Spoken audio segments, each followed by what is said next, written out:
Hey everyone, Stefano and Ben here from First Reviews. We are chatting Star Wars Mandalorian Season 3, Episode 1 and 2 today. Ben, how you doing? I'm good, Stefano. How are you? I'm great. I'm great. I'm excited to dive into this. Yeah, we got a lot that's happened in these two episodes, and we're gonna break it down for you guys and get into some spoiler chat here. Episode episode 1 actually starts off with a fairly long intro sequence. It's kind of funny how I felt like a scene that directly followed almost happened exactly as was in season 2, which is kind of weird. So it opens up with a ceremony, and the ceremony is for a child who is going to be a new child of the Watch. It looks like Paz Vizsla's child because they're wearing the same armor. What do you think? See, I thought at first when we were seeing that scene, I thought it might have been like a flashback to Mando's past. I had that When same feeling. I didn't know yeah, if it took place right now or in the no, I know. I past. wasn't quite sure, and I think that was probably intentional because they don't really. It just opens up on that. They don't really tell you when it is. Um, but I think he might be right about the it being the sun. I just thought, I mean, they didn't really give too much away, but he was wearing a similar armor and similar color, and he was kind of directly in behind the armorer, so it kind of looked like they would have been related. I don't know. I'm just making that connection. It That's could it. be. Hey, That's all I got. theories theories are Theories. always great with this kind of stuff because right or wrong, it's there's going to be a ton of them. Exactly, So exactly. we'll find out as the season goes on. Whether or not they go back to that remains to be seen, but we'll find out one way or the other. Yeah, exactly. So then immediately following that is Din and Grogu coming in and taking out this giant, I don't even know what it is, alligator that Yeah, this is an attacks. alligator crocodile monster. Yeah, That was a great moment because that was when I was like, I wasn't sure if it was a flashback, and then when you hear the Naboo starfighter come in, he starts blasting. I was like, okay, all right, I see where this is going now. yeah, Yeah. yeah. I love that ship. I don't know what it is. Ever since I was a kid watching, Phantom Menace, the Naboo starfighter has always been like one of my favorite, fighters in the Star Wars universe. So it's cool that that's at least for the time being that's his ship now. Yeah, and I really like what they did with it because it was already cool when it was yellow, and now they turned it into this like really rough looking. Oh yeah, you've got like like panels missing and like the exposed engines and like the startup sounds like an old muscle car. Like it looks fantastic. It sounds It fantastic. yeah, It's just this nice little blast of nostalgia seeing him use that ship that's been such an iconic part of this franchise. yeah, I totally agree. Following that scene, we have um Din and the armorer speaking. I got the feeling that I like this already happened. We Uh, saw we saw this almost this exact scene in Book of Boba Fett. yeah, exactly. Yeah. So Yeah, I mean, it's you need it like for people who haven't watched Boba Fett, like it's necessary, right? It's exposition, but it's a necessary way to fill you in on what's been going on, what Din needs to do. But like I assume most people that are watching Mando are watching have watched Boba Fett as well. So for us, it feels like a bit of been there, done that. yeah. Like you said, they're probably giving people the benefit of the doubt that maybe not everybody tuned into Boba Fett. Oh, Um, absolutely. and also just because there's a specific fandom for the Mandalorian, so maybe there's people that haven't watched it, or and also add the fact that it's been such a long period of time in It's been between, a really long time, yeah, two and a right? half years almost since Yeah, since we. So yeah, I mean, obviously there's a little bit of heavy lifting that they need to do. It's like any premiere, right? Regardless of whether or not it's been a couple of years, there's always they kind of need to reset, reintroduce, kind of set the stage for things to come. So this first episode, there were some clunky moments, but like you said, you can forgive it because they're setting the stage for the next 7 episodes to follow. exactly. So they have a conversation that he needs to go bathe in the waters of the mines of Mandalore in order to redeem himself. and that sets him on the path now. Season 1 and 2, it was like Grogu's path where he Yes. needed to complete a mission for Grogu. Now he's on a redemption for himself, and Grogu's just kind of along for the ride.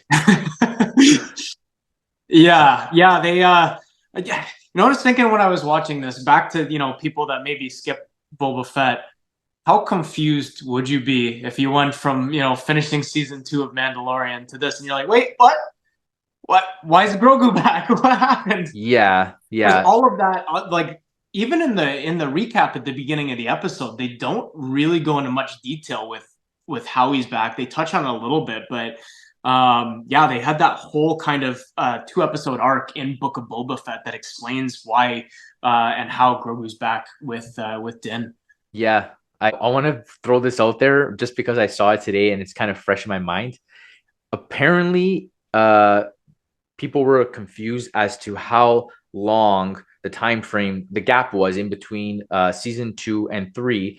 And apparently, John Favreau tweeted that it's actually been 2 years that he was Yeah, alone without Grogu, which makes no sense. I saw that too, and it raised a couple of questions. It's like, as what has Mando been doing for transportation for those 2 years? Because like it seems like it's like, when you watch it, it seems like it's all happening within like a few weeks or maybe a few months at most, and it makes Yeah. sense. Okay, he doesn't have a ship, he gets this ship back in Boba Fett, but like it's been 2 years. What has he been doing shipless?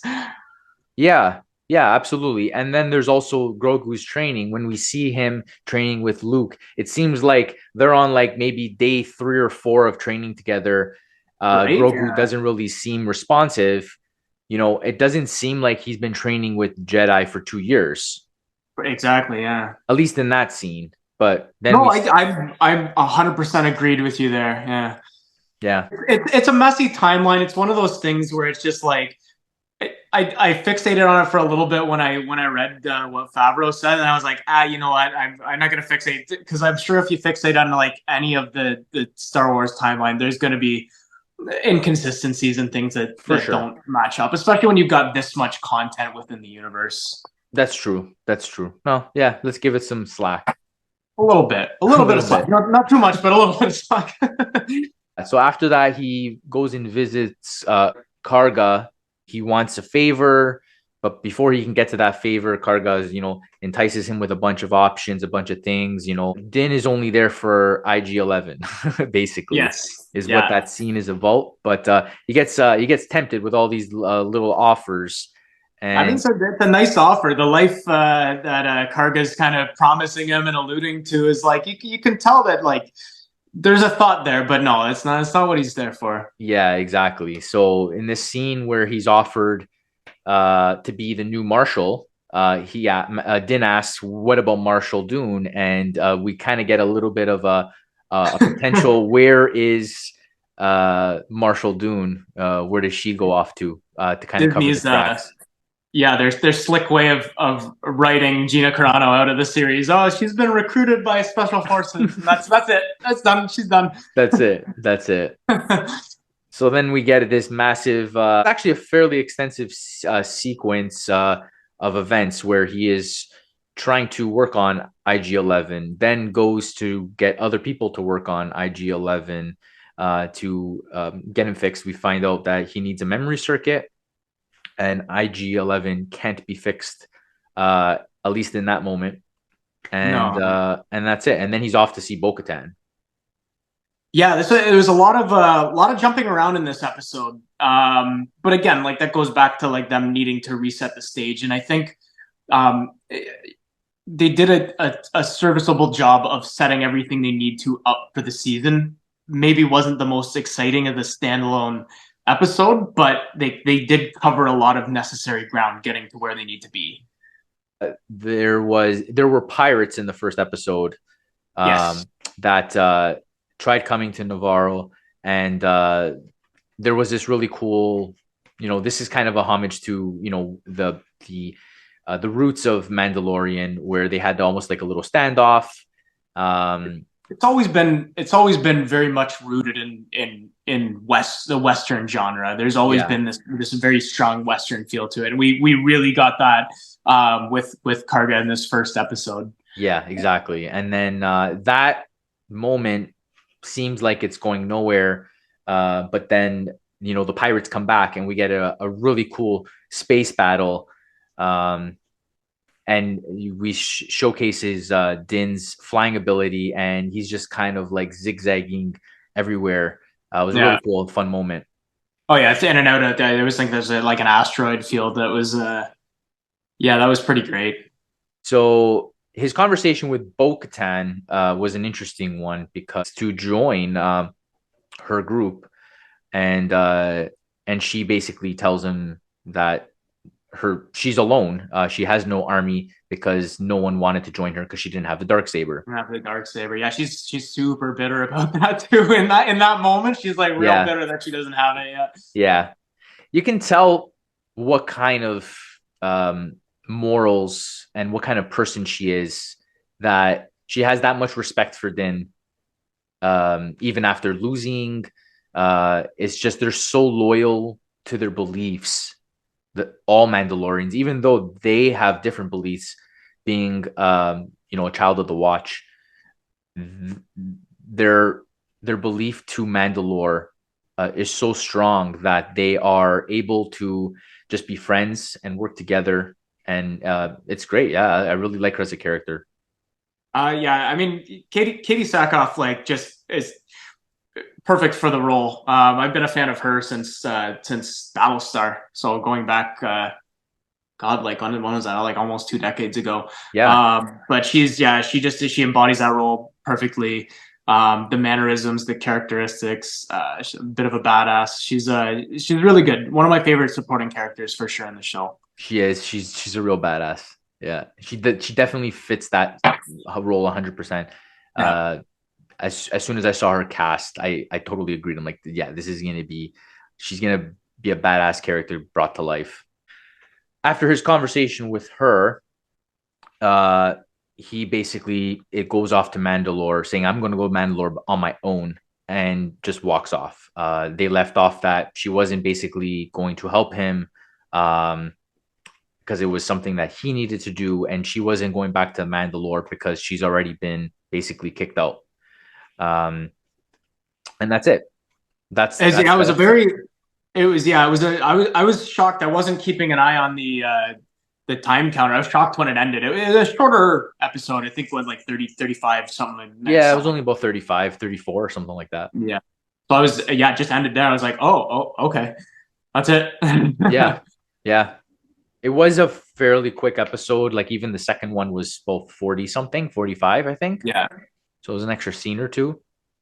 But yeah, episode one kind of regrouped, uh, reintroduced us to the characters and established a brand new mission um, for Din and Grogu. So now they are walking off to the sunset at the end of the episode, and that is it. So that sets the tone for the rest of the season. That sets the tone for episode two, which we obviously had the ability to watch, and Yeah. that's it. It seems like, at least by the way they're going right now, it's going to be a very Din focused season. And I like that, if they do go that route, it's a nice contrast where it's like, season 1 and 2, he's trying to, get Grogu to his ultimate destination. And it'd be nice to have a little bit more focus on Din as a character this season. So I'm hoping they go into that a little bit deeper. And it seems like they are, at least so far.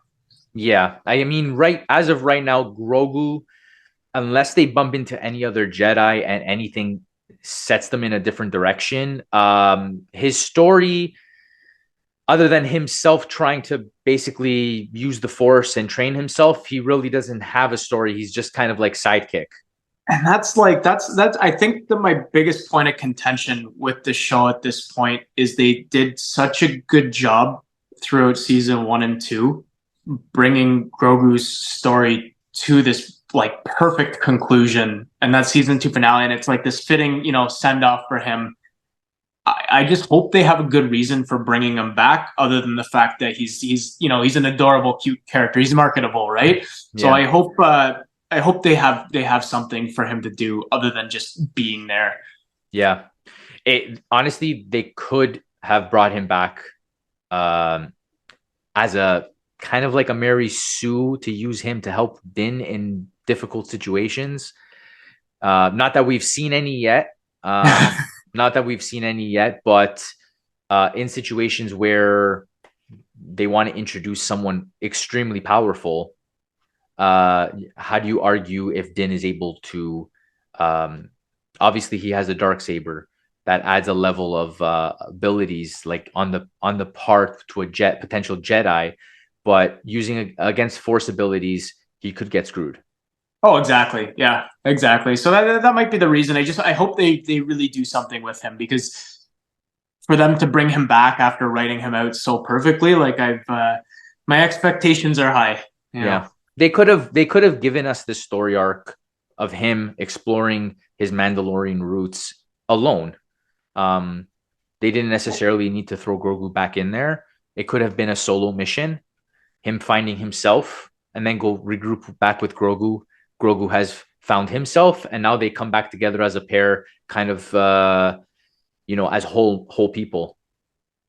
And I think it feels clunkier than it should here, because you've got Grogu's reintroduction in a completely different series. I think if Yes. they had worked it into The Mandalorian, and like you said, maybe had him, these first two episodes Din on his own, and then you have Grogu reintroduced, it would have felt more natural to this show. But it's really banking on people having watched both and kind of piece them together as one complete story. Yeah, I agree. On the note of Grogu, we do see him use his force abilities in the first episode when he's kind of spinning on the chair in the office, and then he goes and force grabs and carries over like a what is like an M&M kind of Like candy. a candy. Yeah. So we do get a little hint of him being able to use force abilities pretty easily. He doesn't seem to be struggling. So the theory of, or the, John Favreau saying that a time has gone by is possible. Like he could have been training all this time in between the gap, and now he is able to use force abilities pretty easily. Yep. I mean, he's a lot more self sufficient, especially as we see in episode two, where he plays a pretty central role in the back half of the episode. All right, Ben, thank you for joining me today on talking about episode 1 of season 3 of The Mandalorian. And we will chat for episode 2. Perfect. Sounds good. Looking forward to it.